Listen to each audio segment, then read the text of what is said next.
On to matters ecumenical now. The South African National Christian Forum is continuing with court action against government in spite of an easing of restrictions over religious gathering.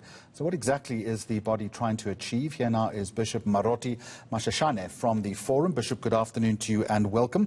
I'm assuming, firstly, that you would have welcomed the decision by President Ramaphosa last night to ease restrictions.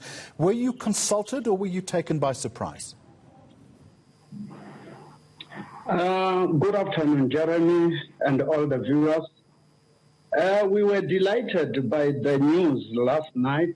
We were not consulted, even though we knew that the government will take that route based on the answering affidavit that they have filed in court.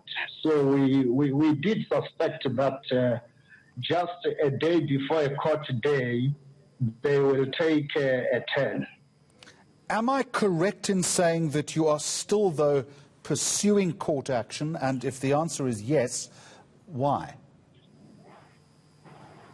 Indeed, Jeremy, we are still pursuing the court action because our motion was based on saying we need the court to make a declaratory order that the regulations itself were irrational and unconstitutional, especially based on the inconsistency and non-consultation by the government. So even though the churches are now opened, that release is still to be pursued. It needed to be declared that the regulation was irrational, the regulation was unconstitutional, so that to prevent the same happening in the future.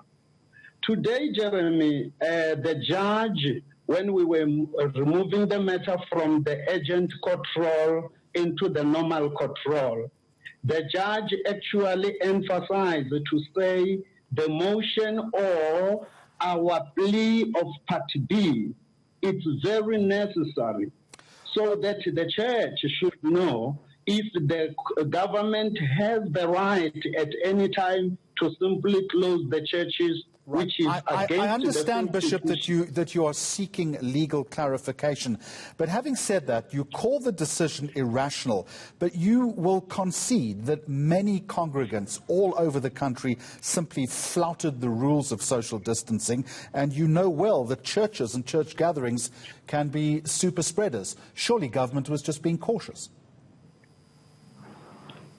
That one is something that can be an assumption. Our point is, when the churches were given restrictions to open at least 50 people maximum, we never had any pronouncement by the government that says there is a trace or a super spread that comes from churches. The government was very clear to say the super spread places is the funerals. And therefore, we are of the view that the pandemic itself does not have a discrimination. If the government feels that gatherings are becoming a super spread, it cannot be right to say that super spread is only when people are gathering for the purpose of worship. But when they gather for the purpose of gambling in the casino, then it's not a super spread. All right, Bishop Mashashane, I'm going to interrupt you there, sir, with the greatest of respect. I think you've made your point. Time, unfortunately, is always against us in this medium. Bishop Maroti Mashashane from the South African National Christian Forum.